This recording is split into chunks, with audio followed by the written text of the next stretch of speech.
The auditorium lights dimmed as the murmurs of students and faculty filled the air.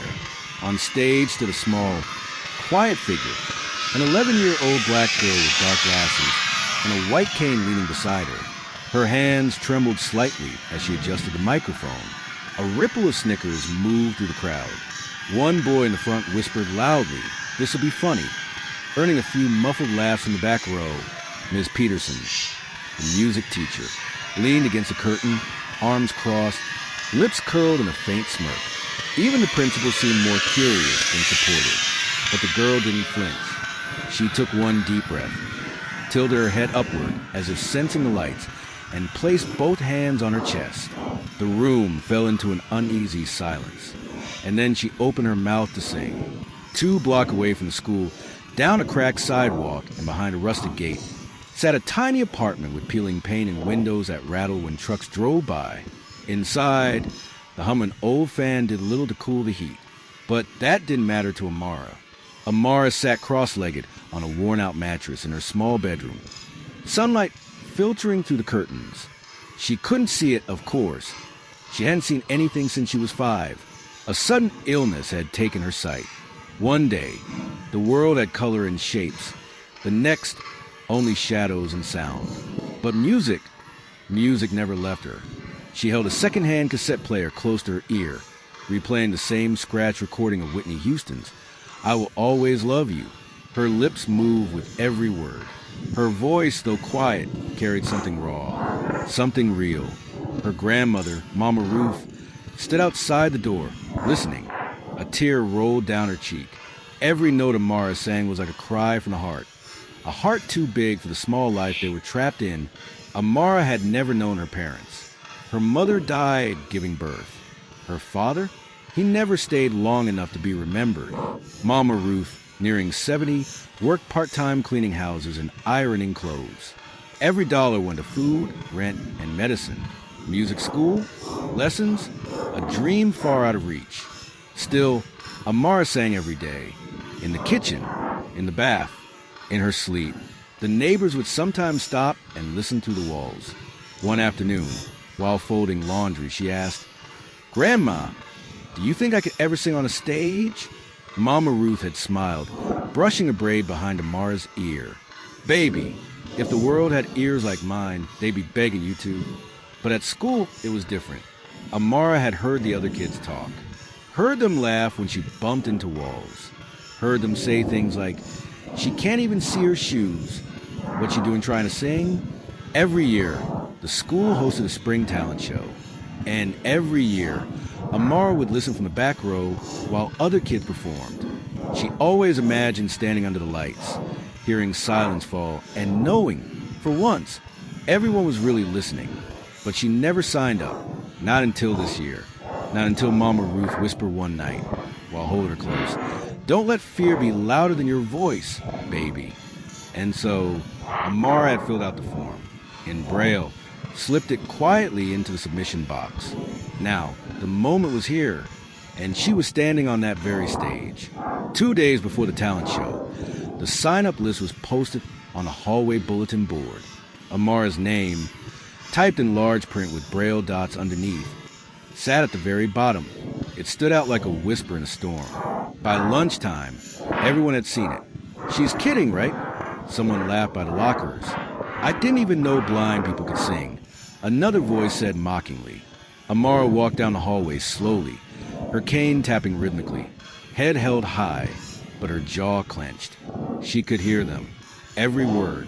Then came her, Madison Wright, Principal Wright's daughter, captain of the cheer squad, born with money, confidence, and the venom of someone who had never been told no.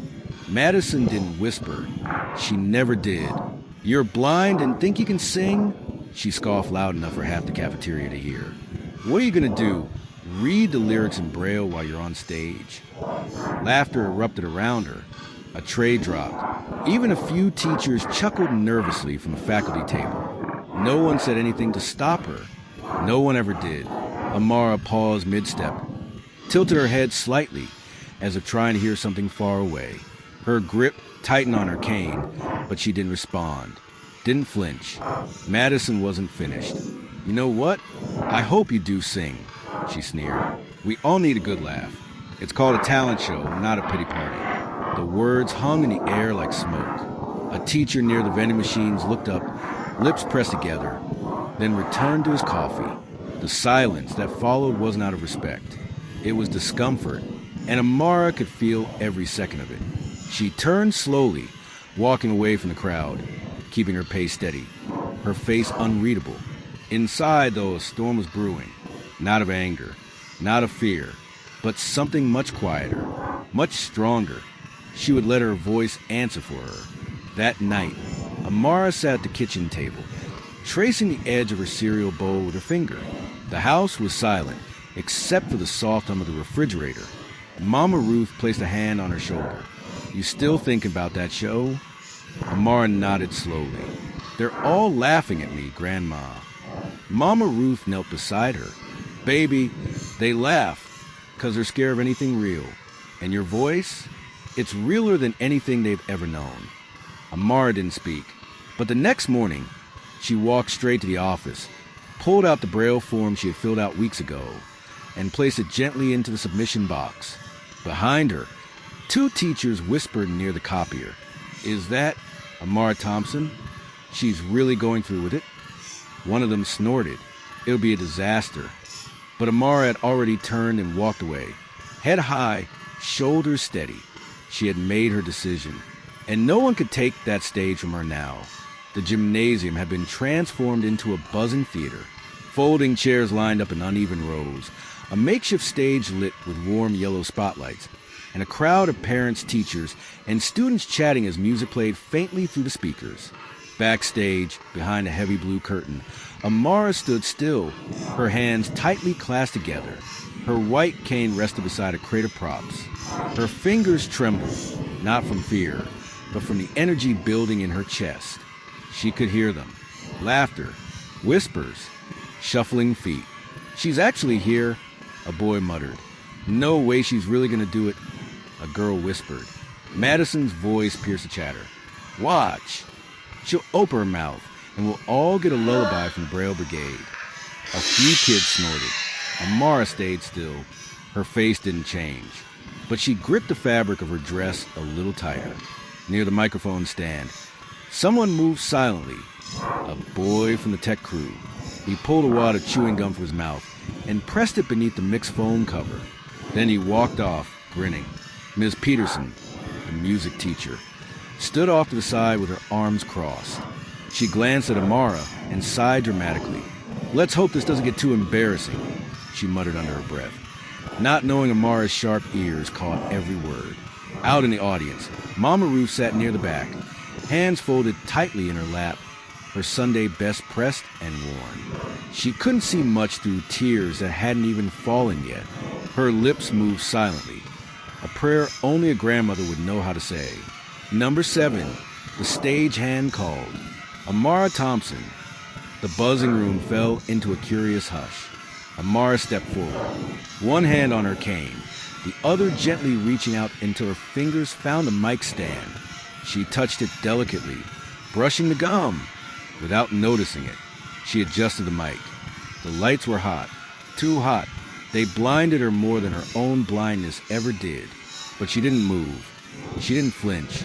She took one breath, deep calm, and remembered Mama Ruth's voice. Don't let fear be louder than your voice. The curtain rose. Amara stood at center stage. The spotlight hit her face like a second sun, too bright, too hot, but meaningless to her. Her world had no light, only sound. She adjusted her feet the way Mama Ruth had taught her. One toe pointed forward, back straight, shoulders relaxed. But inside, her heart thundered like drums in a marching band. A few coughs echoed in the crowd, then a stifled laugh. She'll probably just scream, someone whispered from the third row. Another voice added, at least we'll get a good tick-tock out of it. Even Miss Peterson stood stiff, arms folded, already bracing for disaster. Amara's hand reached out slowly and found the mic. Her fingertips brushed the sticky residue of the gum someone had left behind. Her lips parted slightly. Confused, but she didn't let go. She adjusted the mic with two hands, carefully centering it before her mouth. Her ears scanned the silence. She could hear every breath in the room. Her tongue felt dry. Her knees were soft. Her pulse pounded behind her eyes. She could walk away now. She could say nothing. But then she remembered the sound of Mama Ruth's voice, tired but strong. Your voice ain't meant to stay hidden, baby. It's meant to fly. She closed her eyes, not because she was blind, but because she was ready. She drew in a long breath, held it, and then she began to sing. No background music, no auto-tune, no backup vocals. Just her. The first note floated from her lips like a bird released from a cage. Pure, warm, crystal clear. It drifted across the room, wrapping itself around every whisper, every smirk, every ounce of doubt. The audience froze. Even the boy who had joked earlier leaned forward, eyes wide. Amara continued, her voice steady now, her tone deep with emotion far beyond her years. She wasn't performing. She was confessing. She wasn't entertaining. She was telling the truth. And the room, once so loud with cruelty, was now silent, breathless. The first note hung in the air like a single star in a dark sky. Clear, aching, perfect. Then came the second, rising softly, trembling with feeling. The auditorium, once filled with giggles and whispers, sat frozen. Even the boy who joked earlier lowered his phone, jaw slack. Madison's smirk faded, her hand still half raised in mock applause. Ms. Peterson's arms dropped to her sides, her eyes wide, lips parted in disbelief. A camera phone light blinked on in the third row, then another, but no one moved. No one dared interrupt. Back row, Mama Ruth clutched her chest with both hands, tears slipping silently down her cheeks as her baby, her blind, brave baby, sang like the world had never deserved to hear her voice. This wasn't pity. This wasn't a stunt. This was power. And the entire room knew it. As the final note of her first song faded into silence, it took a moment for the room to remember how to breathe. Then a single clap, then another, then the entire auditorium erupted in thunderous applause. People were on their feet.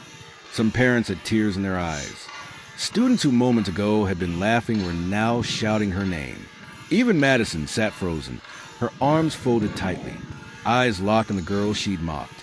Amara stepped back from Mike, her hands shaking slightly. Miss Thompson. Came a voice from near the judge's table. It was Mr. Alvarez, one of the guest adjudicators, a visiting choir director from the State Conservatory. He stood slowly, his expression unreadable. That was beautiful, he said. Absolutely beautiful. But tell me, he leaned forward, curious. Do you know anything harder? A hush fell over the crowd again. Amara hesitated only for a second, then nodded once. I do. The lights dimmed slightly. She turned her head toward the piano player, a man she'd never rehearsed with. I'd like to try. Nessun Dorma. Indeed. He blinked, startled. That wasn't just a hard song. It was a powerhouse, a classic opera aria made famous by Pavarotti himself. He nodded slowly, then began to play, and Amara began to sing. But this wasn't like the first song. This was something else. This was a voice soaring past limitations. Italian rolled off her tongue with near-perfect pronunciation. Her tone climbed effortlessly through the notes, smooth and radiant. Every single person in the room leaned forward. Phones rose again, this time to record, not mock. Ms. Peterson, the same teacher who rolled her eyes backstage, was now holding her phone with both hands, recording like her life depended on it. Mr. Alvarez stared in disbelief. It wasn't just that she could sing. It was that she could master one of the most difficult arias in history, and do it without seeing the notes, without formal training, without fear. When the final crescendo hit, and her voice filled every inch of the auditorium like a rising wave, there was no laughter left in that building. Only awe, only reverence. And for the first time in her life, Amara stood under the spotlight and owned it. The final note of Nessun Dorma echoed through the auditorium like a sacred bell. And then silence, not awkward silence, holy silence, the kind that holds its breath before erupting. Then applause, but not polite applause. It was explosive, standing ovation. chairs scraping back, mothers crying, fathers clapping like their own children had just been crowned. And in the middle of it all stood Amara, small, blind, trembling, but glowing in a way that no spotlight could ever fake.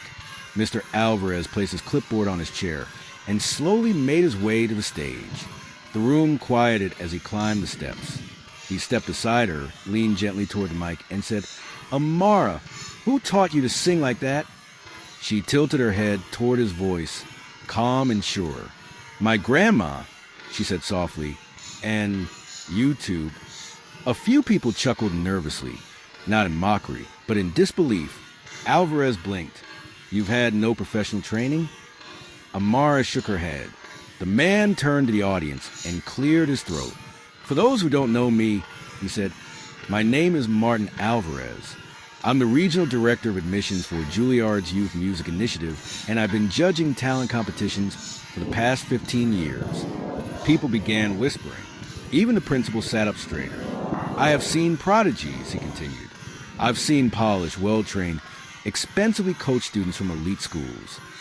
He turned to Amara. "But never, and I mean never, have I seen raw, instinctive brilliance like this." The room gasped. Alvarez smiled, voice firm. "Amara Thompson, if you and your guardian are willing, I would like to personally sponsor you into the New York Conservatory Pre-College program. Full scholarship, voice coaching, travel stipend, whatever it takes." Mama Ruth gasped aloud from the back, dropping her purse as she covered her mouth with both hands. The crowd erupted, except for one person, Principal Wright. Her smile twitched. Next to her, Madison sat frozen, face drained to color. The girl who had mocked Amara now looked like a background extra in someone else's movie. She reached for her phone, hiding behind the screen. But there was no hiding now.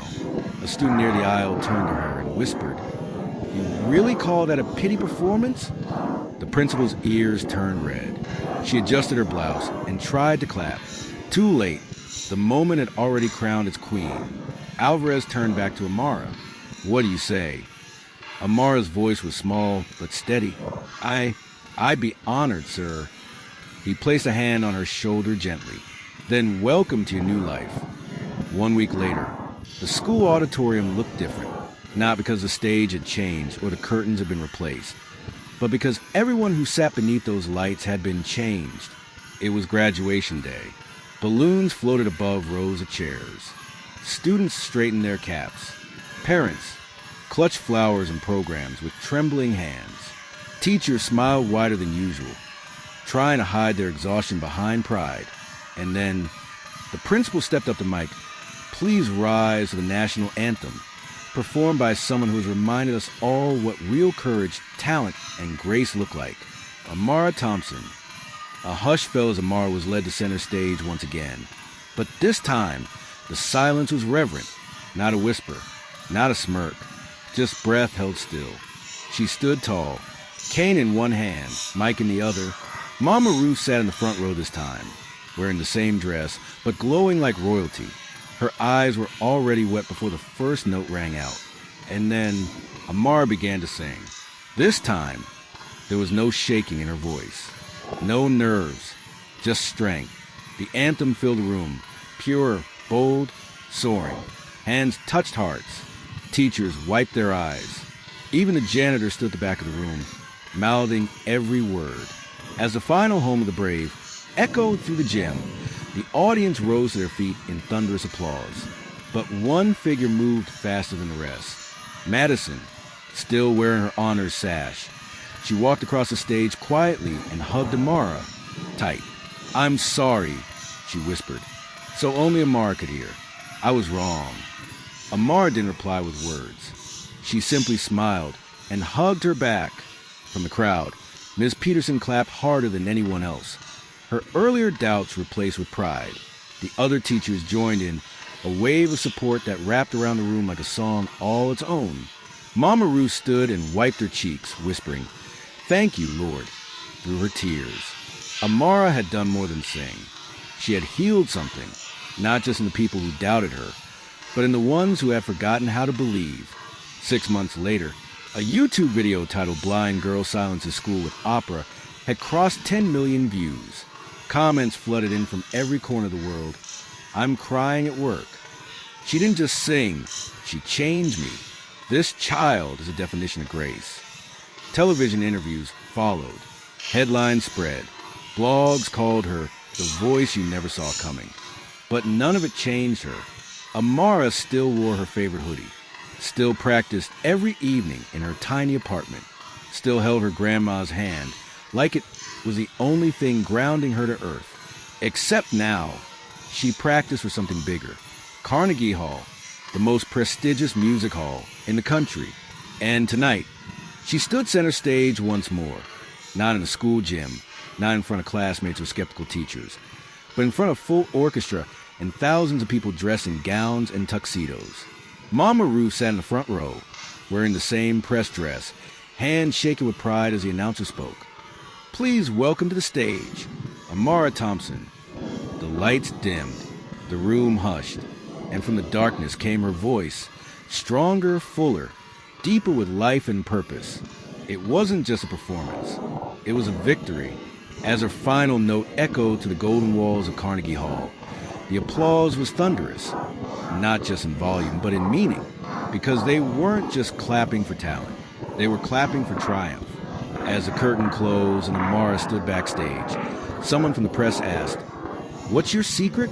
How do you do it?" She smiled gently, turning her face toward the sound, her milky eyes full of light no one could see. "True strength," she said softly, "isn't in sight, it's in the soul." And then, almost like a whisper, "Music doesn't need eyes, it needs heart."